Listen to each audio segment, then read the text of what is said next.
Praise the lord children. మీరందరూ ఎలా ఉన్నారు? మీరందరూ బాగున్నారని అనుకుంటున్నాను. మరి మనము లెసన్ నెంబర్ 27కి వెళ్దాము. ఇజ్రాయేలు మరియు లోక దేశాలు గురించి మనము చదువుకోబోతున్నాం. Israel and world nations. చదువుకోవలసిన పాఠము దానియేలు 2, 7, 8, 9, 10, 11 ఈ 6 అధ్యాయాలు చదువుకోవాలి. మీరు చదువుకొని వచ్చి ఉంటారని నమ్ముచున్నాను. మరి మెమరీ వర్స్ కీర్తనలు 75, 5 నుండి 7. కొమ్ము ఎత్తకుడి, ఎత్తుగా కొమ్ము ఎత్తకుడి, పొగరు పట్టిన మాటలాడకుడి అని భక్తిహీనులకు నేను ఆజ్ఞ ఇచ్చుచున్నాను. తూర్పు నుండి అయినను, పడమటి నుండి అయినను, అరణ్యము నుండి అయినను హెచ్చు కలగదు. దేవుడే తీర్పు తీర్చువాడు, ఆయన ఒకరిని తగ్గించును, ఒకరిని హెచ్చించును. ఇంగ్లీష్లో చదువుతాను. Lift not up your horn on high, speak not with a stiff neck. For promotion cometh neither from the east, nor from the west, nor from the south, but God is the judge. He putteth down one and setteth up another.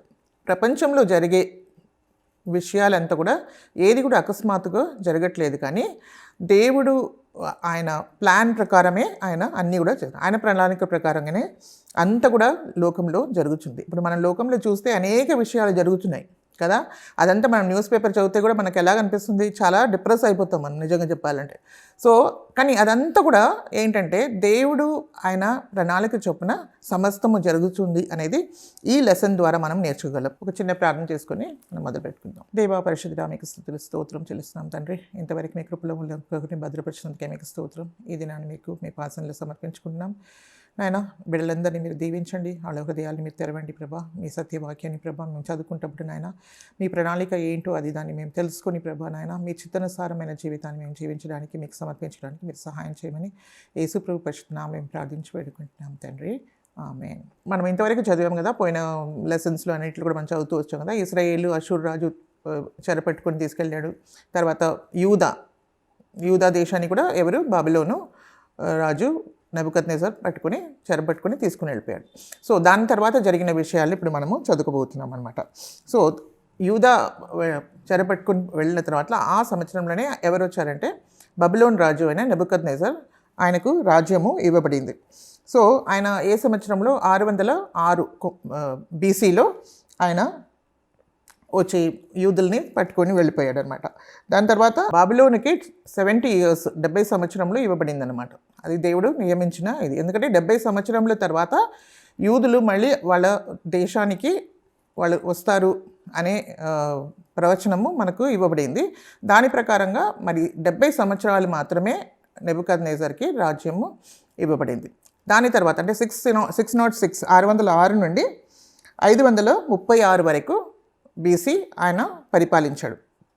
దాని తర్వాత మాదీయులు మరి పారసీకులు రాజ్యము వచ్చిందనమాట. అది 536 BC నుండి 331 BC వరకు, అదేంటంటే 206 సంవత్సరాలు వాళ్ళు పరిపాలించారు. అంతవరకు మనకేంటంటే మనకు బైబిల్లో రాయబడి ఉంది. దాని తర్వాత మనకు చరిత్రము బైబిల్లో రాయబడలేదు, కానీ ఇదంతా కూడా దర్శనం మూలంగా దానియేలుకు ఇవ్వబడింది అనమాట.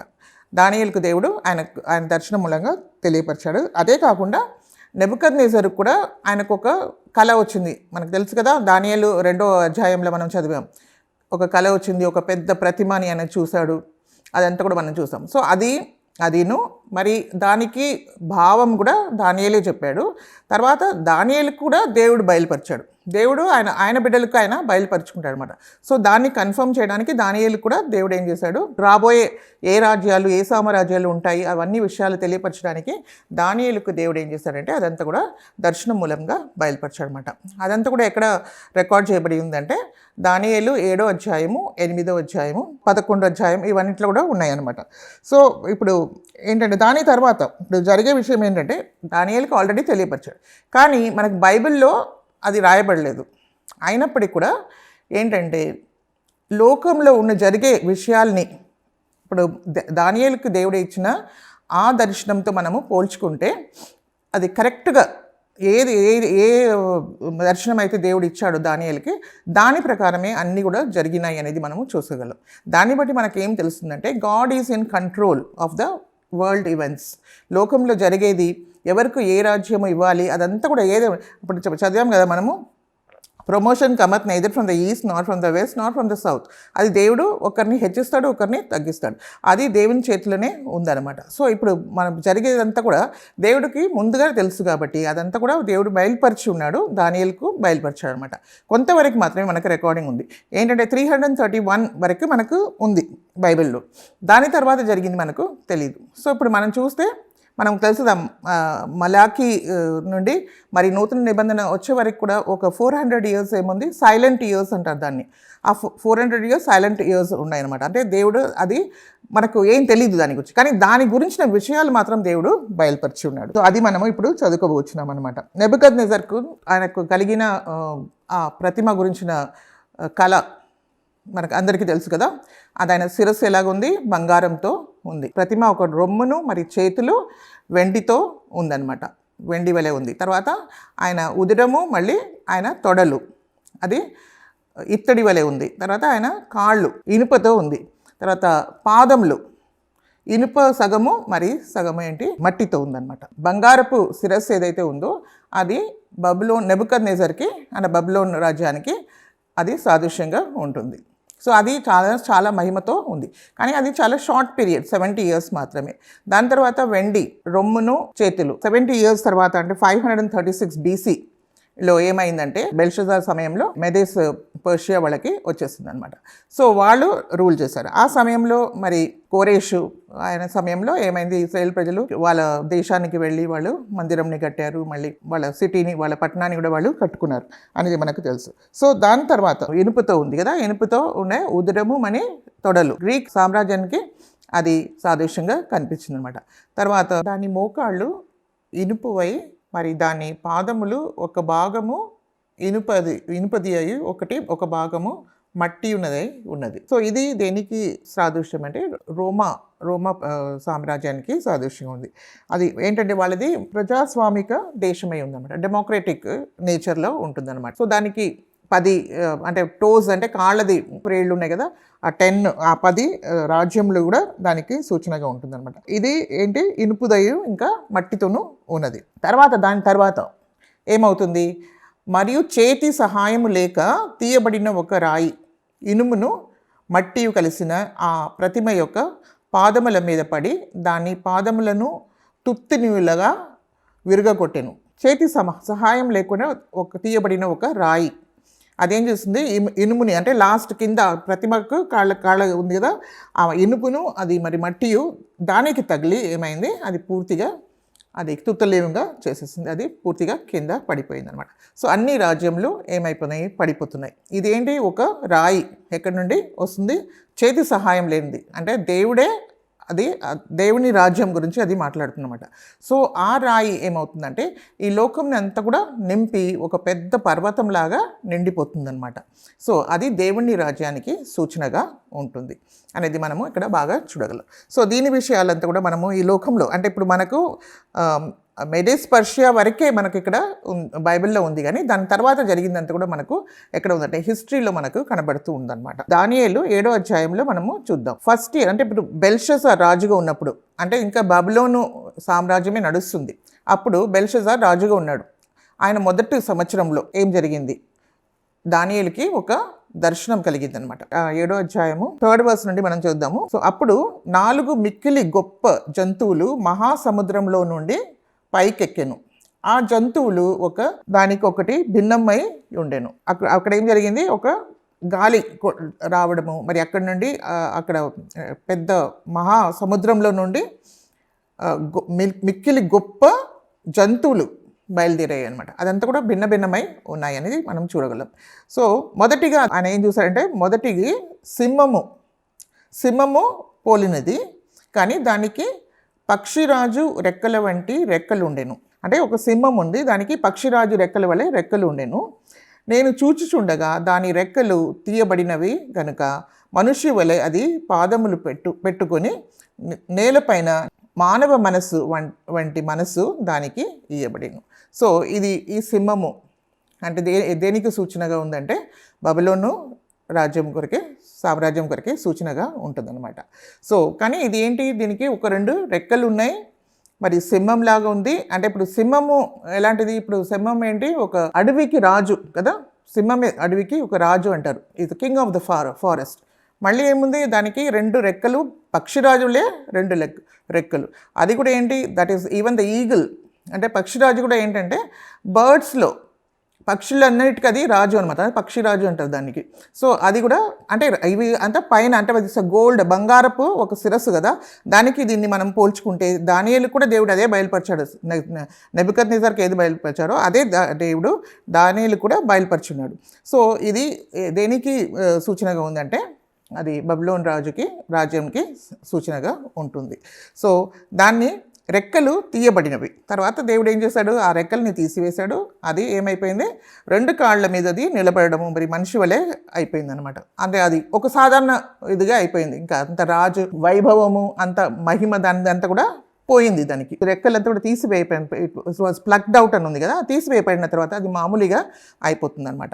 సో అది మామూలుగా అయిపోయిన తర్వాత ఆ సమయంలోనే ఏమవుతుంది, మెడి పర్షియా వాళ్ళు ఏంటంటే వాళ్ళు రాజ్యము వాళ్ళకి ఇవ్వబడుతుంది అనమాట. 2వ జంతువు ఎలుగుబంటిని పోలినది. అది ఒక పార్శ్వము మీద పండుకొని తన నోట పండ్ల మధ్య 3 ప్రక్కటి ఎముకల్ని పట్టుకొని ఉన్నది. కొందరు లెమ్ము విస్తారముగా మాంసము భక్షించుము అని దానితో చెప్పిరి. ఇదేంటి, ఎలుగుబంటి. దాని నోటిలో ఏముంది, 3 ప్రక్కటి ఎముకలు ఉన్నాయి.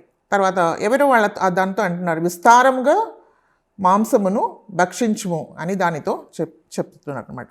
ఈ జంతువు మాదీయ పారసీక రాజ్యం గురించి చెప్తున్నమాట. సో ఇది మనకు నెబుకద్నెజర్ ఆ ప్రతిమ ఎక్కడ వస్తుంది, అది వెండి, అంటే దాని రొమ్మును ఇంకా చేతులు ఏముంది, అది వెండితో చేయబడి ఉంది కదా. సో ఆ వెండికి దీనికి ఇది సాదృశ్యం అనమాట. సో ఇది ఎలాంటిది, ఈ జంతువు ఎలాంటిదంటే ఒక ఎలుగుబంటి లాంటిది. అంటే అది ఏంటంటే చాలా క్రూరమైన ఒక జంతువు అనమాట. అదేంటంటే బాగా మనుషుల్ని క్రష్ చేసేస్తుంది. ఇంకా తర్వాత దాంట్లో అంటే విస్తారంగా ఏం చేస్తుంది, అది మాంసమును భక్షించుమని చెప్తున్నారు. అంటే అందరిని చాలా క్రూయల్, అంటే చాలా క్రూరమైన ఒక జంతువు అనమాట. అది ఈ 3 పక్కన ఎముకలు అని చెప్తున్నారు కదా, అది కూడా బబిలోను, మరి ఐగుప్తు, మరి లిడియా, ఈ పెద్ద 3 సామ్రాజ్యాలని అయితే ఏం చేస్తుందంటే క్రష్ చేసి దాని కిందికి తీసుకొచ్చిందనమాట. తర్వాత 3వదిగా అది పిమ్మట చిరుత పులిని పోలిన మరి ఒక జంతువును చూచితిని. దాని వీపున పక్షి రెక్క వంటి 4 రెక్కలు ఉండెను, దానికి 4 తలలుండెను, దానికి ఆధిపత్యం ఇవ్వబడిను. ఇది 3వది ఇంకొకటి వచ్చిందనమాట. ఇది ఎలాగ ఉందంటే చిరుతపులి, ఇట్ ఈస్ లెపర్డ్, అంటే చిరుతపులి లాంటిది. అది 4 పక్షి రెక్కలు ఉండేనమాట. తర్వాత దానికి 4 తలలు కూడా ఉన్నాయన్నమాట. ఇది దానికి ఏంటి, ఆధిపత్యము ఇవ్వబడింది. ఆధిపత్యం కూడా దానికి ఇవ్వబడింది అనమాట.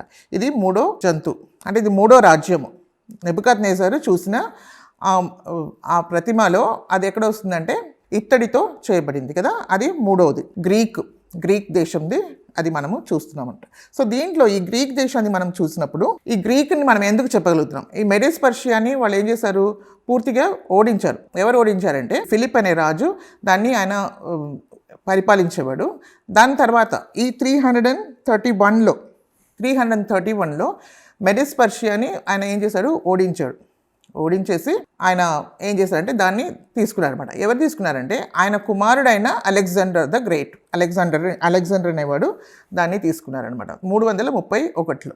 సో ఆ 331లో ఆయన ఏం చేశారంటే ఆయన వెస్ట్ నుండి, అంటే పడమటి నుండి వచ్చినవాడు. ఆయన ఏంటంటే చాలా తీవ్రంగా, చాలా ఫాస్ట్గా ఆయన ఏం చేశాడంటే పూర్తిగా అన్ని రాజ్యాల్ని ఆయన పట్టుకున్నాడు అనమాట. చాలా స్పీడ్గా ఆయన వెళ్ళి అన్ని రాజ్యాల్ని ఒకటి వెనకాల ఒకటి పట్టుకోవడము జరిగిందనమాట. ఈవెన్ యెరూషలేం కూడా వెళ్ళాడంట. యెరూషలేం కూడా ఆయన తీసుకోవాలని అనుకున్నాడు. కానీ యెరూషలేం దగ్గరికి వెళ్ళినప్పుడు అక్కడ ఒక మహాయాజకుడు ఆయనకు దేవుని వాక్యంని చూపించారనమాట. సో నీ గురించి ఇలాగ రాయబడి ఉంది అనేది చూపించారనమాట. సో అలాగ చూపించినప్పుడు ఆయన సంతోషపడి ఆయన యెరూషలేంని ఇది చేయకుండా, యెరూషలేంని ఆయన పట్టుకోకుండా, దాని మీద దాడి చేయకుండా ఆయన వెళ్ళిపోయాడని కొంతమంది అలాగా చెప్తారనమాట. అలెగ్జాండర్ ద గ్రేట్ ఏం చేశాడంటే ఆయన చాలా తీవ్రంగా ఆయన వెళ్ళి అన్నిటినీ పట్టుకున్నాడు అనమాట. ఇదేంటి, చిరుతపులి లాంటిది. చిరుతపులి ఎలాగుంటుందంటే చాలా ఫాస్ట్గా, ఇప్పుడు అదే ఫాస్టెస్ట్ యానిమల్ అంటే అదే చాలా ఫాస్ట్గా అది పరిగెత్తుంది. సో ఆయన ఎప్పుడైతే ఆయన రాజ్యం ఏలడానికి మొదలుపెట్టాడో ఆయనకి 20 ఏండ్లు మాత్రమే. హీ వాస్ 20 years ఓల్డ్ అనమాట. సో ఆయన 13 years మాత్రమే ఆయన జీవించాడు. సో ఆ 13 years లోపల ఆయన చాలా కార్యాలు చేశాడనమాట. చాలా రాజ్యాలను ఆయన పట్టుకోవడము జరిగింది. సో దాని తర్వాత ఆయన ఏమైందంటే ఆయన హార్డ్లీ 13 years ఆయన జీవించాడు. ఆ 13 yearsలో ఆయనకు ఎవరో పాయిజన్ ఇచ్చి ఆయనని చంపివేశారు. సో దాన్ని బట్టి ఆయన ఏమైపోయాడు, ఆయన చనిపోయాడు. దాని తర్వాత ఇక్కడ మనం చూస్తే దానికి ఏముంది, 4 తలలు ఉన్నాయి. ఆ చిరుతపులికి 4 తలలు ఉన్నాయి, మరి 4 రెక్కలు ఉన్నాయి, పక్షి రెక్కలు కూడా ఉన్నాయి అని మనం చూస్తున్నాం. సో ఆయన చనిపోయిన తర్వాత ఏం జరిగిందంటే ఆయనకు 4 జనరల్స్ ఉన్నారనమాట. ఆ జనరల్స్ ఈయన ప్లేస్ని ఆయన వాళ్ళు తీసుకున్నారు. 4th 7వ అధ్యాయం 7వ వచనము మనం చూద్దాం. ఇక్కడ పిమ్మట రాత్రి యందు నాకు దర్శనములు కలిగినప్పుడు నేను చూచుచుండగా ఘోరమును భయంకరమునుగా 4వ జంతువు ఒకటి కనబడెను. అది తనకు ముందుగా నుండిన ఇతర జంతువులకు భిన్నమైనది. అది మహాత్యములు గలది. దానికి పెద్ద ఇనుపు దంతములను 10 కొమ్ములు నుండెను. అది సమస్తమును భక్షించుతూ తుత్తునీయులుగా చేయిచు మిగిలిన దానిని కాళ్ళ క్రింద అనగా ద్రొక్కుచుండెను. 4వది ఈ జంతువు ఏంటంటే దీనికి అసలు ఆకారం ఎలా అంటే చాలా భయంకరంగా ఉంది. ఇప్పుడు ఈ చిరుతపులి లాగా లేదు, ఇది ఒక లయన్ లాగా లేదు, ఒక బేర్ లాగా లేదు, కానీ ఇది ఒకటి, దీనికి అసలు పేరే లేదనమాట. ఇది క్రూరమైంది. ఇది క్రూరమైన ఒక జంతువు. అది చాలా భయంకరమైనగా ఉంది. దాని టీత్ ఎలాగుందంటే ఇనుపుది. అంటే అంత ఘోరంగా అది ఏం చేస్తుంది, అందరినీ కరిచి చంపివేస్తుంది అనమాట. తర్వాత దానికి కొమ్ములు ఉండేను. ఇంకా మనము వేరే 8th chapterలో మనం చూస్తే దానికి ఇంకా ఏముందంటే నెయిల్స్, అది బ్రాస్ అంటే ఇత్తడితో చేయబడింది అనమాట. ఇది ఏంటంటే అందరినీ మృంగి వేస్తుంది అనమాట. అందరినీ కాళ్ళ కింద తీసి త్రొక్కి వేస్తుంది, తునే ఒక జంతువు. సో ఈ జంతువు ఏంటంటే మనము 4వ అంటే నెబుకద్నెజరు ఆయన ప్రతిమలో అది ఇనుపతో కూడింది. సో ఆ ఇనుపతో కూడిన ఆయన మోకాళ్ళు, మరి ఆయన కింద పాదములు ఏముంది, మట్టితోనూ మళ్ళీ ఇనుపుతోనూ మట్టితోనూ ఉంది అనేది మనము చూసాం. సో అది రోమా సామ్రాజ్యానికి మనము అది సూచిస్తుందని మనము చూసుకోగలం. అది ఏంటంటే గ్రీకు సామ్రాజ్యము 331 నుండి 63 వరకు వాళ్ళది ఉందన్నమాట. గ్రీక్ డామినెన్స్ ఉంటుంది. దాని తర్వాత రోమాది మనకు ఎప్పుడు దొరుకుతుందంటే 63 BC 63లో మనకు అది దొరుకుతుందన్నమాట. దేవుడు దానియేలుకి ఇంకా కొన్ని దర్శనాలను అనుగ్రహించాడు. అది మనకు దానియేలు 8వ అధ్యాయంలో రాయబడి ఉంది బైబిల్లో. ఇక్కడ మనం చూస్తే 8వ అధ్యాయం 3వ వచనంలో నుండి మనం చదివితే ఈ విధంగా ఉంది. సో నేను ఊలాయ్ అను నది ప్రక్కన ఉన్నట్టు నాకు దర్శనము కలిగెను. నేను కన్నులెత్తి చూడగా ఒక పొట్టేలు ఆ నది ప్రక్కన నిలిచి ఉండెను. దానికి 2 కొమ్ములు. ఆ కొమ్ములు ఎత్తైనవి కానీ ఒకటి 2వ దానికంటే ఎత్తుగా ఉండెను. ఎత్తుగలది దానికి తరువాత మొలిచినది. ఒక పొట్టేలు. ఆ పొట్టేలుకి ఏముంది, 2 కొమ్ములు ఉన్నాయి. అంటే మొదటి 2 కొమ్ములు, ఒకటి చిన్నదిగా ఉంది, ఒకటి పెద్దగా ఉంది. పెద్దది తర్వాత వచ్చిందనేది మనం చూస్తున్నాం. సో ఇది మెడి పర్షియా గురించిన సామ్రాజ్యం గురించి ఇది తెలియపరచబడుతుంది అనమాట. ఇక్కడ ఏంటంటే వాళ్ళు మెడి పర్షియా అది 2 కూడా ఏంటంటే 2 వాళ్ళు పార్ట్నర్గా వాళ్ళు చేశారు. సో ఫస్ట్ మెడి వచ్చింది, తర్వాత పర్షియా ఈజ్ మోర్ స్ట్రాంగర్, దానికన్నా స్ట్రాంగ్గా ఉందన్నమాట, బలమైన ఒక రాజ్యం అనమాట అది. సో ఇది వాళ్ళిద్దరు కూడా కలిసి చేశారు కాబట్టి అది దేని గురించి ఉందో మేడి పర్షియా గురించే అది రాయబడి ఉంది. సో అది ఏంటి, పొట్టేలు. ఆ పొట్టేలు ఏంటంటే అది చాలా బలము కలిగి వచ్చిందనమాట. సో 4th verseలో మనం చూస్తే ఆ పొట్టేలు కొమ్ముతో పశ్చిమముగాను ఉత్తరముగాను దక్షిణముగాను ఇంకా పొడుచుచుండుట చూచితిని. ఇట్లు జరుగుగా దానిని ఎదిరించుటకైనను అది పట్టకుండా తప్పించుకొనుటకైనను ఏ జంతువునకు శక్తి లేకపోయాను. అది తన ఇష్టం వచ్చినట్టుగా జరిగించుచు బలము చూపుచు వచ్చాను. సో ఈ పొట్టేలు ఏం చేసింది, చాలా బలముతో దాని ఇష్టం వచ్చినట్టు అన్ని దిక్కులు అది ఏమైందంటే అది బాగా వ్యాపిస్తూ పోతుందన్నమాట. ఇదంతా చూస్తుంటే ఎంత అంటే చాలా బలంగా అది దాని ఇష్టం వచ్చినట్టు అది చేస్తూ పోయింది. ఇది మెడిసిన్ పర్షియా. తర్వాత 5thలో నేను ఈ సంగతి ఆలోచించుండగా ఒక మేకపోతు పడమట నుండి వచ్చి కాళ్ళు నేల మీద మోపకుండా భూమి అంతటయు పరుగు లెత్తెను. దాని 2 కన్నుల మధ్య ఒక ప్రసిద్ధమైన కొమ్ము ఉండెను. ఇప్పుడు ఒక మేకపోతు దాని కన్నుల మధ్యలో ఏముంది, ఒకటి ప్రసిద్ధమైన ఒక కొమ్ము ఉంది. తర్వాత అది ఎంతో ఫాస్ట్గా అది పరిగెత్తుకుని వస్తుందన్నమాట. అసలు నేల మీద కాలంటే అంత ఫాస్ట్, అంత స్పీడ్గా అది వస్తుందన్నమాట. ఇదేని చూపిస్తుందంటే ఇది గ్రీక్ దేశం గురించి అది చెప్తుందన్నమాట. సో ఇది మనం అక్కడ చూసాం కదా, అది ఏంటి, చిరుతపులి అని మనం చదివాం కదా. ఆ చిరుతపులి గురించి ఏడో అధ్యాయంలో మనం చిరుతపులిగా చూసాము. మరి అక్కడ మనం నెబుకద్నెజరు దాంట్లో మనం ఏమని చూసాం, అది ఇత్తడి అని చూసాం కదా. ఉదరము మళ్ళీ అది తొడ, అది అంతా కూడా ఏంటి, ఇత్తడి. సో అది ఆ గ్రీక్కి అది సూచిస్తుంది అనమాట. సో దానికి ఏముంది, దాని ఒక 2 కండ్ల మధ్యలో ఏముంది, ఒకటి ఒక ప్రసిద్ధమైన కొమ్ము ఉండేను.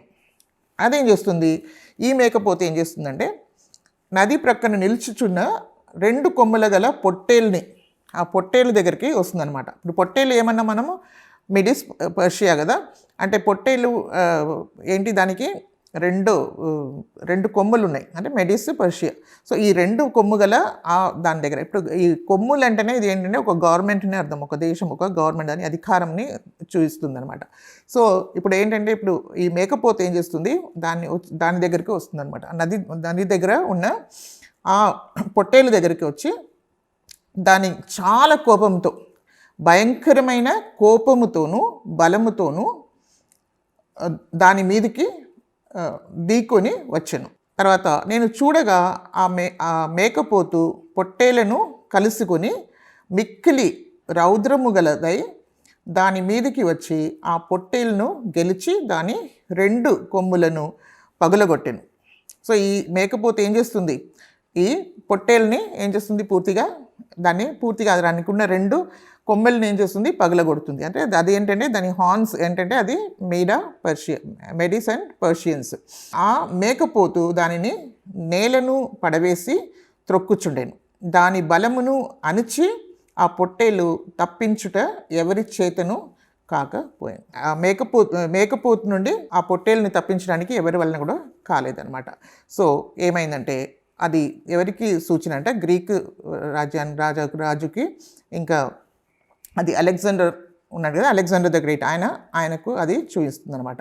సో ఆ మేకపోతు అత్యధికముగా బలము చూపుచూ వచ్చాను. ఇప్పుడు దాన్ని పూర్తిగా ఏం చేసేసింది, మేకపోతు ఆ పొట్టేల్ని పూర్తిగా నాశనం చేసేసింది. నాశనం చేసిన తర్వాత అది ఏం చేసిందంటే ఇంకా అది అత్యధికముగా బలము చూపుచూ వచ్చాను. సో ఇదంతా కూడా ఇదేని అలెగ్జాండర్ గురించే చెప్తున్నారనమాట. అది బహుగా పుష్టి నొందగా దాని పెద్ద కొమ్ము విరిగిపోయాను. సో అదేమైంది, బాగా పుష్టి అయిపోయింది అనమాట, చాలా బలం పొందుకుంది.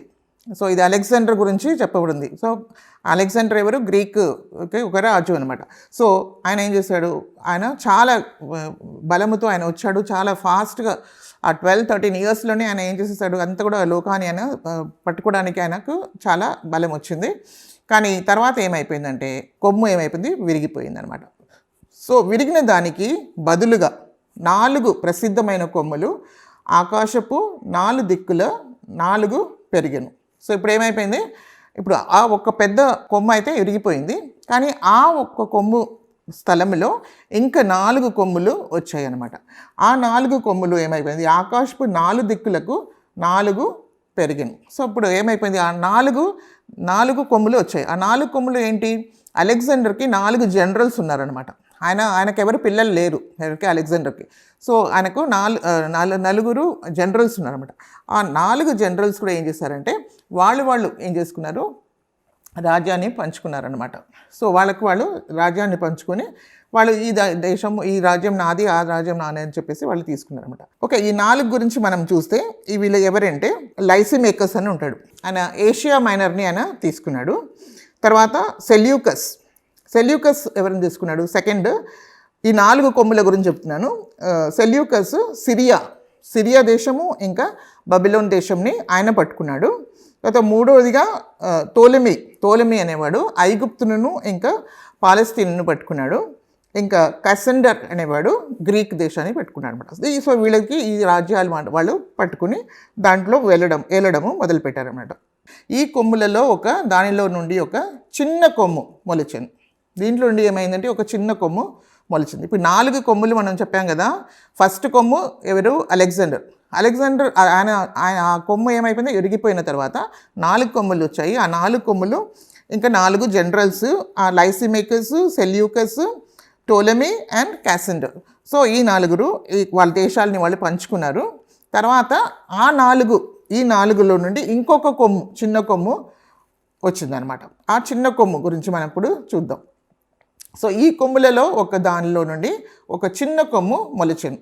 అది దక్షిణముగాను తూర్పుగాను ఆనంద దేశపు దిక్కుగాను అత్యధికముగా బలిసెను అనేది ఇక్కడ ఉంది.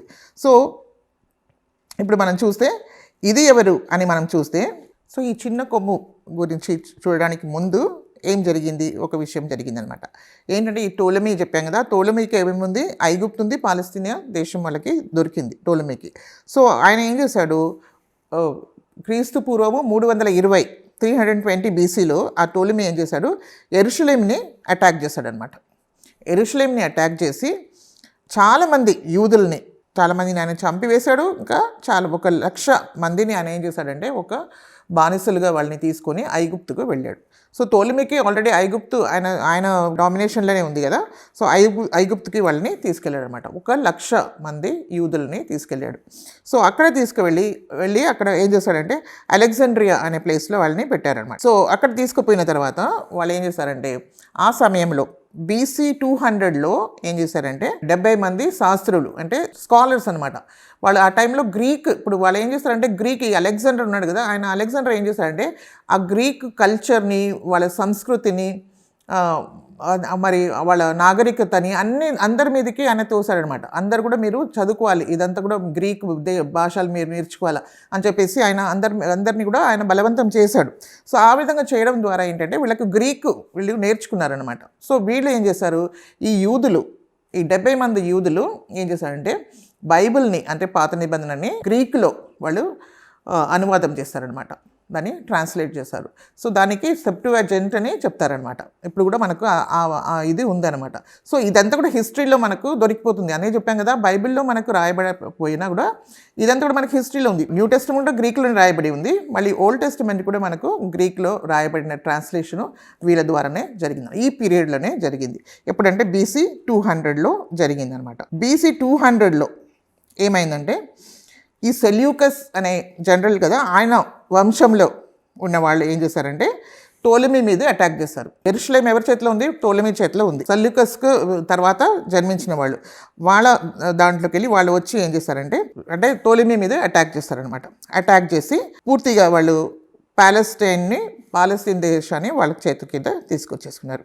చిన్న కొమ్ము గురించి మనం చెప్పాం. ఆ 4 కొమ్ముల నుండి ఒక చిన్న కొమ్ము వచ్చింది. సో ఆ సెల్యూకస్ డిసెండెంట్ ఎవరంటే యాంటియోకస్ ఎపిఫానస్ అనే ఒక వ్యక్తి అనమాట. యాంటియోకస్ ఎపిఫానస్ 4 అని కూడా చెప్తారు. అంటే ఆయన ఏంటంటే చాలా చాలా క్రూరమైన ఒక వ్యక్తి అనమాట. ఆయన యెరూషలేంకు వెళ్ళాడు. ఆయన యెరూషలేంలో వెళ్ళి ఆయన అనేక విషయాలు చేస్తున్నాడు అనమాట. అదంతా మనం చూద్దాము. సో ఇప్పుడు 9th verse మనం చూస్తే 8th chapter 9th verseలో ఈ కొమ్ములలో ఒక దానిలో నుండి ఒక చిన్న కొమ్ము మొలిచెను. అది దక్షిణముగాను తూర్పుగాను ఆనంద దేశపు, అంటే the land of pleasant land అని ఉందన్నమాట. ఆనంద దేశపు అంటే దేశం, అది యెరూషలేం. ఆనంద దేశపు దిక్కుగాను అత్యధికముగా బలిసెను. ఇదంతా కూడా ఏంటి? మనకి దానియేలుకు ఇవ్వబడిన ఇది దర్శనము.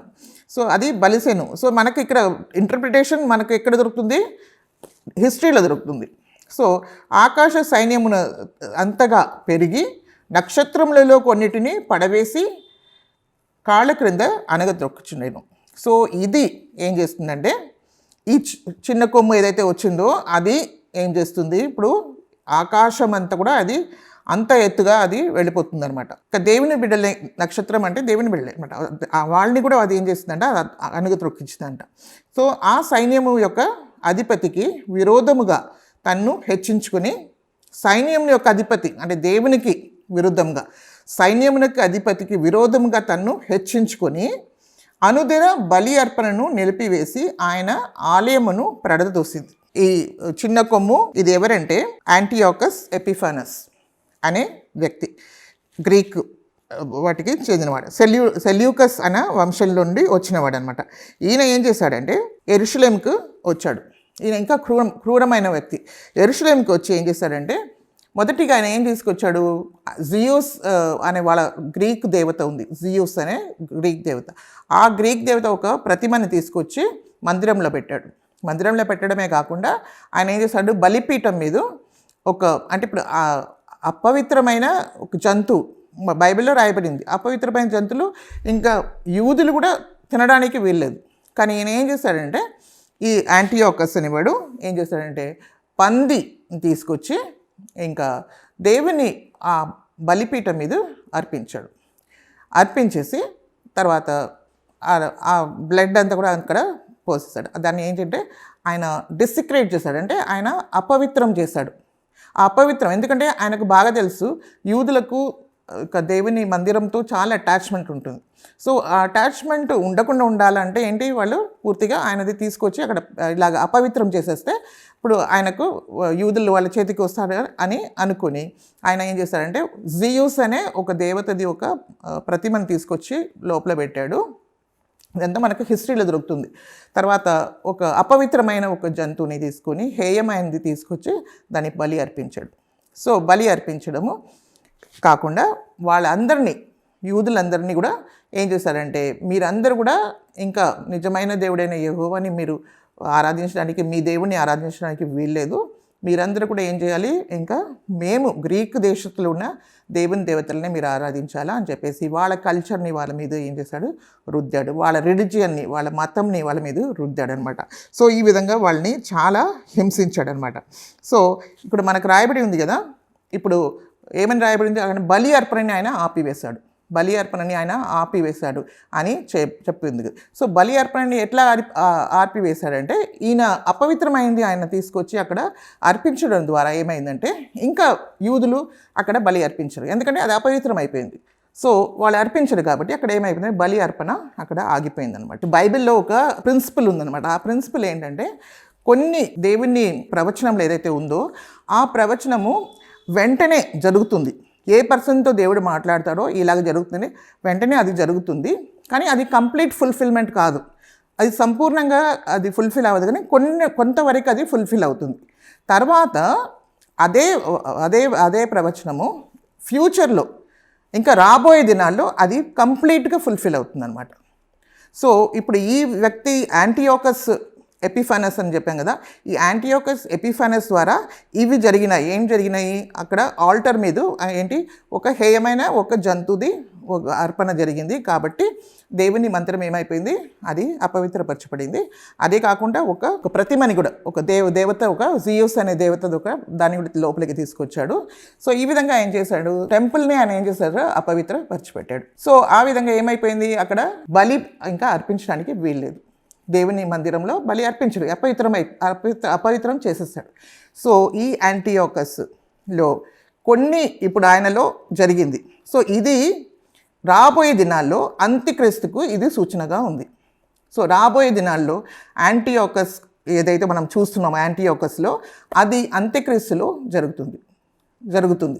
సో అదంతా కూడా మనకు ఎక్కడ ప్రకటన గ్రంథంలో మనకు దొరుకుతుందనమాట. రెండు విధంగా అది ఏంటంటే అది నెరవేర్చబడుతుంది అనమాట. సో ఇప్పుడు యాంటియోకస్లో జరిగింది కొన్ని, కానీ ఇంకా జరిగేది కూడా ఉన్నాయన్నమాట. అదంతా కూడా అంత్యక్రీస్తులో జరుగుతుంది. సో యాంటియోకస్కి ఎవరిని చూపిస్తున్నారు, ఇది ఎవరికి సూచన అంటే అంత్యక్రీస్తుకి సూచన. ఇప్పుడు ఈ విధంగా వాళ్ళు చేసినప్పుడు సిరియాకి విరుద్ధంగా ఏం చేశారు, యూదులు వాళ్ళు చాలా పౌరుషం కలిగిన వాళ్ళు. సో యూదులు ఏం చేశారంటే సిరియాకి విరుద్ధంగా, అంటే సిరియా ఎవరి కింద ఉంది, సెల్యూకస్తో యాంటియోకస్ కిందనే ఉంది. సో యాంటియోకస్ కిందనే ఉంది కాబట్టి వాళ్ళు ఏం చేశారు, వాళ్ళు ఎదురు తిరిగి వాళ్ళు తీసుకున్నారనమాట. వాళ్ళు అప్పటికి వాళ్ళు ఏం చేశారు, వాళ్ళ డామినేషన్ల కింద తీసుకున్నారు. సో అప్పుడు మత్తియాస్ ఇంకా మ్యాకబియాస్ అనే వీళ్ళు ఏంటంటే వీళ్ళు జూయిష్ ప్రీస్ట్లీ ఫ్యామిలీ అనమాట. ఈ మత్తీయాసు ఇంకా మ్యాకబేస్ అనేవాళ్ళు ప్రీస్లీ ఫ్యామిలీ నుండి వచ్చిన వాళ్ళు. వాళ్ళ కుమారులు ఉన్నారు, ఆయనకు యూదా, యోనతాను, సైమన్, వీళ్ళు ముగ్గురు ఉన్నారనమాట. వీళ్ళు కూడా వాళ్ళ లీడర్షిప్లో వాళ్ళు ఏం చేశారంటే ఎదురు తిరిగారు అనమాట. ఎవరికి? సిరియాకి, దట్ మీన్స్ యాంటియోకస్ మీద ఎదురు తిరిగారు. సో దాని తర్వాత ఏమైందంటే ఏంటంటే రోమా ప్రభుత్వము వచ్చిందనమాట. సో ఈ సమయంలో రోమా ప్రభుత్వంలో వచ్చే వరకు కూడా ఏం జరిగిందంటే మ్యాకబియస్ వాళ్ళే రూల్ చేశారు. ఎవరిని? ఇజ్రాయెల్ని ఆ టైంలో. సో అదంతా కూడా మనకు మ్యాకబియస్ కూడా మనకు దొరుకుతుంది, బైబిల్లో మనకు దొరకదు ఇది మ్యాకబియస్, కానీ అపోక్రిఫా అని ఉంది అనమాట. దాంట్లో మనకు మ్యాకబియస్, ఈ మత్తయియాస్ది, ఇది వీళ్ళది గురించి మనకు దొరుకుతుంది అనమాట. సో మనం ఆ దాంట్లో కూడా మనం చూస్తే మ్యాకబియస్ వాళ్ళు చాలా రోషం కలిగిన వాళ్ళు, కాబట్టి వాళ్ళు ఎదురు తిరిగారనమాట. సో ఆ విధంగా వాళ్ళు ఏంటంటే వీళ్ళ చేతుల నుండి బయటపడినారు. సో దాని తర్వాత ఏం జరిగిందంటే రోమా ప్రభుత్వం, ఇదంతా కూడా ఏంటి మనకు చూసేది, ఇదంతా కూడా అంటే గ్రీక్ దేశం గురించి మనము మాట్లాడుతున్నాం. ఈ అలెగ్జాండర్ ద గ్రేట్ తర్వాత సెల్యూకస్, ఇంకా లైసిమేకస్, టోలమీ అండ్ కసెండర్, వీళ్ళ ద్వారా మరి ఇంకొక కొమ్ము ఏంటంటే అది యాంటీక్రైస్ట్కి సూచనగా ఉంది. సో ఈ యాంటీక్రైస్ట్ ఇప్పుడు కాదు, ఇప్పుడు యాంటీక్రైస్ట్ స్పిరిట్ ఆల్రెడీ పనిచేస్తుంది. ఇప్పుడు మనం లోకంలో చూస్తుంటే దేవుని రాజ్యానికినో సైతాన్ రాజ్యానికినో పోరాటం మీకు తెలుస్తుంది కదా. ఇదంతా కూడా దేవుని రాజ్యం రాకూడదు. సో మెయిన్ ఎక్కడ? యెరూషలేం. వాళ్ళకు యెరూషలేమే, అప్పుడు ఆ సమయంలో యెరూషలేమే, అక్కడే దేవుని మందిరం ఉంది. సో అక్కడి నుండే కదా అప్పుడు మెస్సయా రావాలి. ఇప్పుడు యెరూషలేం అంటే మెస్సయా ఎక్కడి నుండి రావాలా? యూదుల నుండే రావాలి. సో దాన్ని ఆటంకించడానికి ముందుగా నుండే ఇలాగన్నీ కూడా జరుగుతూ వచ్చిందనమాట. సో ఎట్లయినా దేవుని రాజ్యం రాకూడదు. ఇది వెనకాల ఇప్పుడు మనుషులు మనకు కనబడుతున్నారు, ఈ జంతువులు అనేది మనకు కనబడుతున్నారు, కానీ దాని వెనకాల ఎవరున్నారు? అది దురాత్మ శక్తులు ఉన్నాయి. అంటే దురాత్మ శక్తులు, సాతాన్ శక్తులు ఉన్నాయన్నమాట. సో సాతాన్ ఏం చేస్తున్నాడు? వాడికి సమయం చాలా తక్కువ ఉంది. సో వాడు ఏం చేస్తున్నాడు? యాజ్ బెస్ట్ యాజ్ పాసిబుల్, ఎంత అంటే నేను ఏ విధమైన మెస్సాయ రాకూడదు, ఇంకా దేవుని రాజ్యం ఇక్కడ స్థాపింపడకూడదు, నా రాజ్యమే ఉండాలి అని చెప్పేసి ఆయన ఎంతో ఘోరంగా యూదుల్ని బాధ పెట్టించడము, మరి మందిరంని కూడా ఏం చేశాడు? ఆయన అపవిత్రపరచడము అంత కూడా చేశాడు. సో ఇది యాక్చువల్లీ ఇంకా రాబోయే దినాల్లో ఏమవుతుందంటే యాంటీక్రైస్ట్ అనేవాడు వస్తాడు, అప్పుడు కూడా ఇది జరుగుతుందనమాట. అప్పుడు కూడా ఏమవుతుంది? దేవుని మందిరంని, ఇప్పుడు దాని తర్వాత ఏమైంది? ఆ మందిరంని పరిశుద్ధపరిచారు. రోమా ప్రభుత్వం వచ్చింది కదా. ఆ రోమా ప్రభుత్వం వచ్చిన తర్వాత హేరోదు, దీని తర్వాత గ్రీక్ తర్వాత ఏముంది మనకు చూస్తే నెబుకద్నెజర్ది మోకాళ్ళు ఏముంది? ఇనుపుది కదా, ఇంకా ఇనుపును ఇంకా మట్టి మధ్య ఉంది, అది పాదములు. సో అది రోమా ప్రభుత్వానికి చూపిస్తుంది.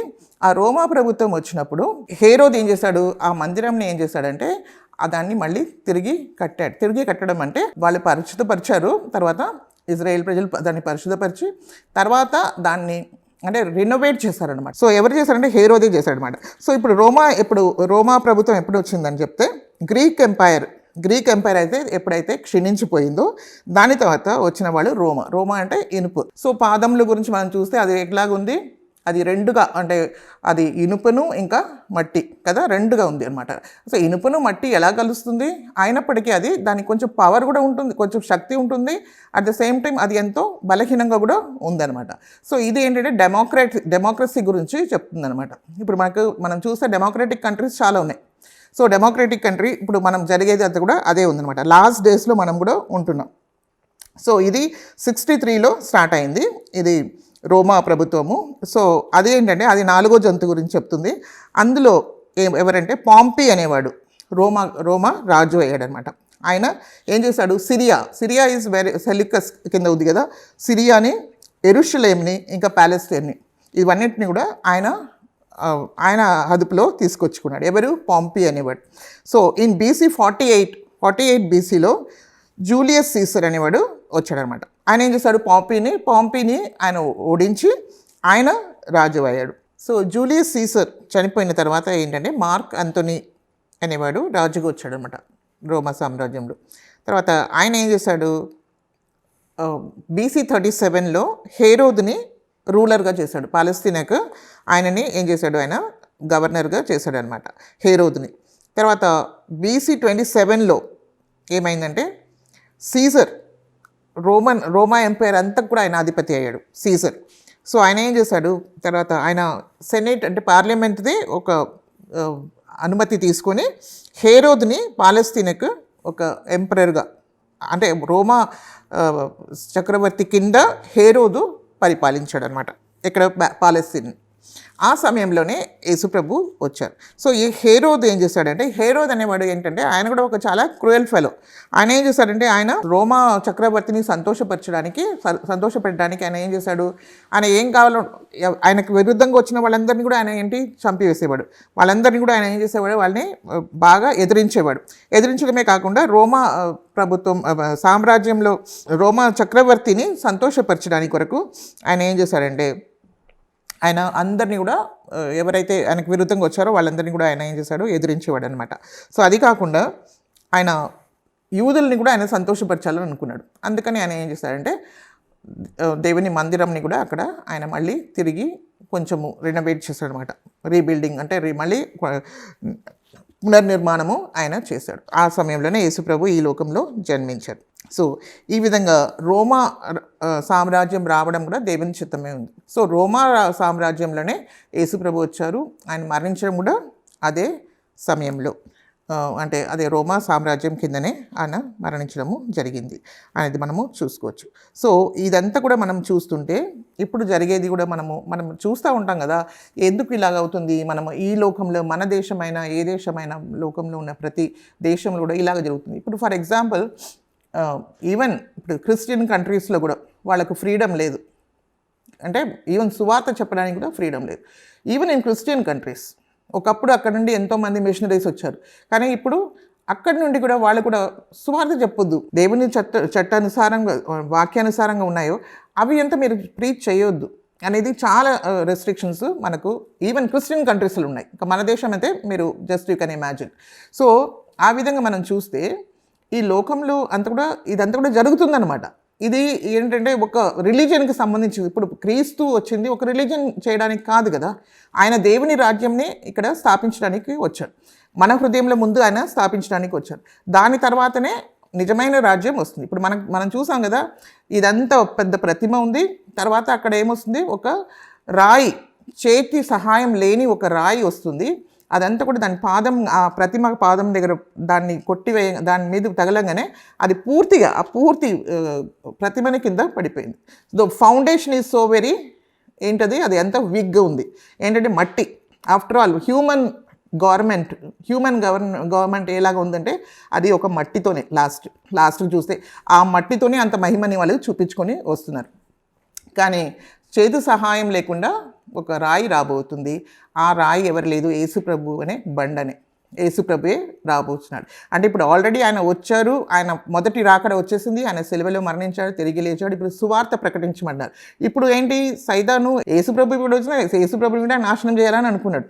సో ఆయన నాశనం చేశాడు. కానీ దేవుని మార్గం, దేవుని మరణం ద్వారా మరణాన్ని ఆయన జయించాడు యేసుప్రభు.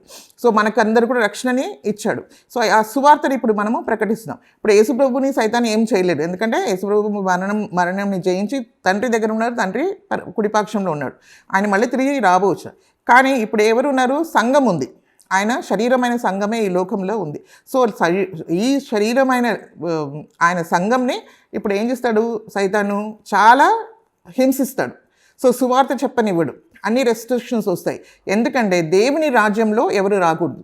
కానీ ఇప్పుడు లోకస్తులు ఏమనుకుంటున్నారు, మతం మతం మతం అనుకున్నారు. కానీ మతం కాదు ఇది, సైతాన్ రాజ్యానికి దేవుని రాజ్యానికి ఉన్న ఒక పోరాటం తప్ప ఇది వేరే ఏమీ కాదు. ఇప్పుడు మనం ఎందుకు అంత ప్రేమతో మనము సువార్తని చెప్తున్నాము, మనల్ని ఎదిరించే వాళ్ళని, మనల్ని దూషించే వాళ్ళని, మనల్ని హింసించే వాళ్ళకు కూడా మనం సువార్త చెప్తున్నాం, వాళ్ళని ప్రేమిస్తున్నాం. ఎందుకంటే మనం దేవుని బిడ్డలం కాబట్టి మనము దేవుని ప్రేమని మనము చూపిస్తున్నాం. సో వాళ్ళు కూడా రక్షణ పొందాలని మనము కోరుకుంటున్నాం. సో దేవుని రాజ్యము ఇక్కడ రాబోతుంది. సో యేసుప్రభు వచ్చి మరణించి తిరిగి లేచారు. ఇప్పుడు లోకమంతా వెళ్ళి సువార్త ప్రకటించమన్నాడు.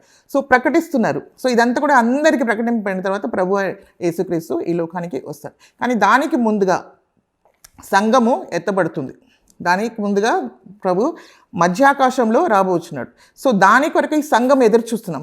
మనం ఎవరి కొరకు ఎదురు చూస్తున్నాము, రక్షణ పొందిన ప్రతి వాళ్ళు మనం ఎవరిని చూస్తున్నామంటే ప్రభు అయిన యేసుక్రీస్తు కొరకు చూస్తున్నాం. దానియేలు 11:32 మనం చూస్తే, అందుకతడు ఇచ్చకపు మాటలు చెప్పి నిబంధన అతిక్రమించు వారిని వశపరుచుకొనును.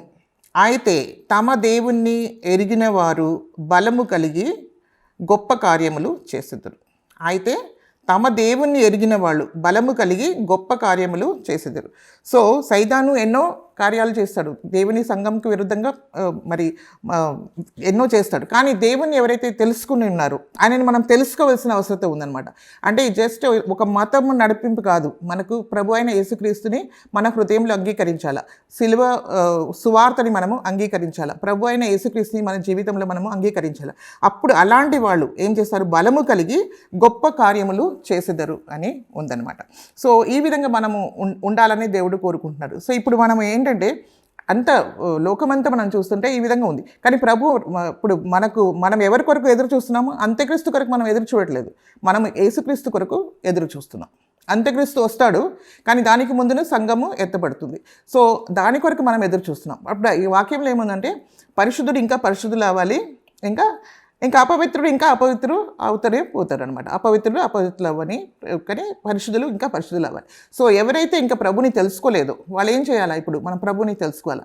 ఇప్పుడు మీకు బాగా అర్థం కావచ్చు, ఇక్కడ 2 రాజ్యాలు ఉన్నాయి, ఒకటి దేవుని రాజ్యం, ఒకటి సైతాన్ రాజ్యం. ఇంత తప్ప ఇంకా వేరే ఏమీ లేదు. ఇంకా ఎన్నో మతాలు ఉండొచ్చు, అన్నీ ఉండొచ్చు, కానీ దానికి కాదు. మనకు ఏంటంటే ఇక్కడ సత్యం, యేసుప్రభు అయినా నేనే మార్గం, నేనే సత్యం, నేనే జీవమై ఉన్నాను, నా ద్వారా తప్ప ఎవరు కూడా పరలోక రాజ్యానికి రాలేరు.